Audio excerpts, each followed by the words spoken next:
It was the middle of the night in Saudi Arabia when word emerged from Washington that President Joe Biden's long-stalled domestic agenda was dead.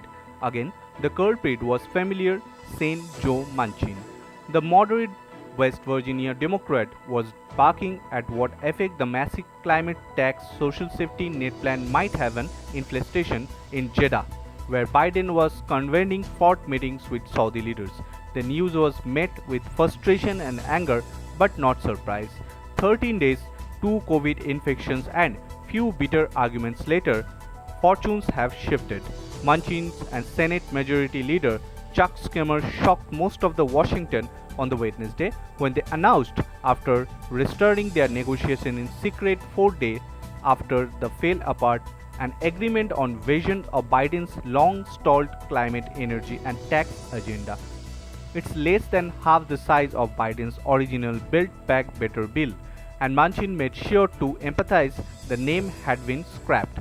Republicans are uniformly opposed, and certain Democrats in both the Senate and House have yet to sign on, making the Inflation Reduction Act of 2022 anything but a done deal. But after appearing moribund for months, the agreement injected new life into the ambitions that many Democrats had mostly put aside. Paired with Thursday's presence of the bill boosting US computer chip production, the president's logistics prospects are looking up. Biden spoke to the senator who is isolating with COVID in the mountains of West Virginia on Wednesday, having mostly given up the formal talks with Manchin after watching the senator repeatedly derail his agenda. It was their first formal call on Democrats' agenda since December. The work of the government can be slow and frustrating and sometimes even infuriating, Biden said a day later, emerging into the White House staged dining room and heralded a surprise development. Then the hard work hours, days and months for the people who refuse to give us payoffs. History is made, lives are changed. The climate and tax deal came together in almost complete secret, catching many by surprise. Wednesday, when it was announced in the late afternoon, "Holy shit," saying Tina Smith and Minosha wrote on Twitter, stunned but in a good way. The sentiment was distinct cry from the mood among Democrats on July 14th, the day Manchin publicly temperate and climate and energy measures the held been the center of the Biden administration pledge to dramatically reduce carbon emissions. After dying repeated deaths over the past year, the blow 2 weeks to the president's domestic agenda was hardly a shock to the White House. Senator administrator officials held by the adoption deeply skeptical views of negotiations between Manchin and Schumer over the reviving of the president's plan. As he was quick to point out himself, Biden had been mostly excused from the talk altogether. "I didn't negotiate with Joe Manchin," he said on July 15 inside the Word of Australia hotel in Jeddah, where the reporter asked whether Manchin was negotiating in a good faith. "I have no idea."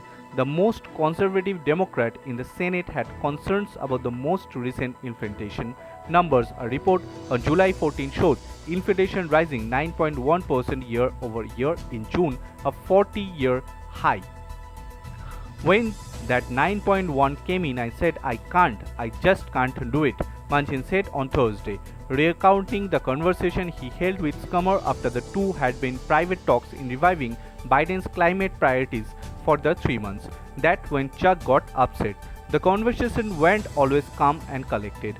Our tempers get little bit ahead of us at times," Manchin said, saying some had turned out dog loose on him for what they said was walking away from the deal.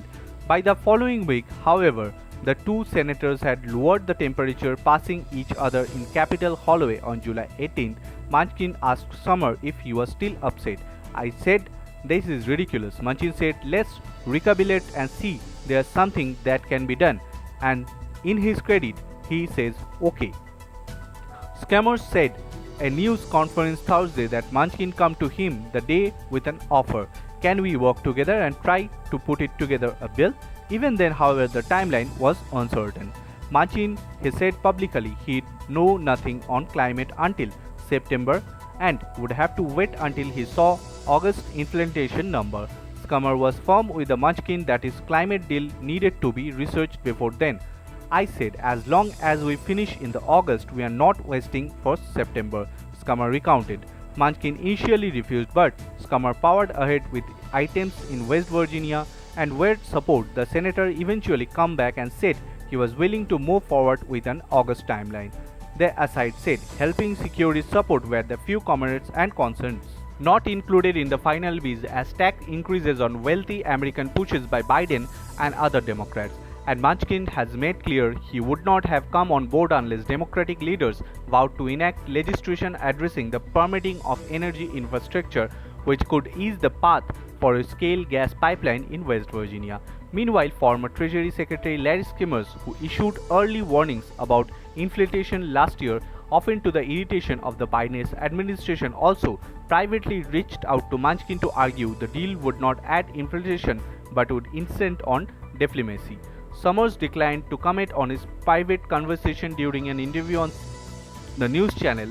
Through offered reassurances, connector worries that the bill could add to inflation. The bill is fighting inflation and it got whole set of collateral benefits as well, he said on the new day.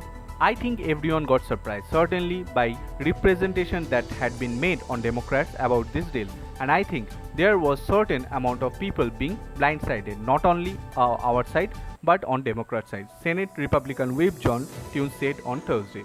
Asked if Mike Connell played the deal properly, he said you have to chat with him about that. Despite their celebration on Thursday, Democrats face what is likely still an uphill climb to seducing enough support for the package, even among members of their own party. Speaking behind closed doors on Thursday, Scummer told Democrats they were on the precipice of the passing item they had been talking about for years. I will require us to stick together and work long days and nights for the next 10 days, he said. He will need to be disciplined in our meetings and focus. It will be hard. Abradar's report, FOSAAC TV.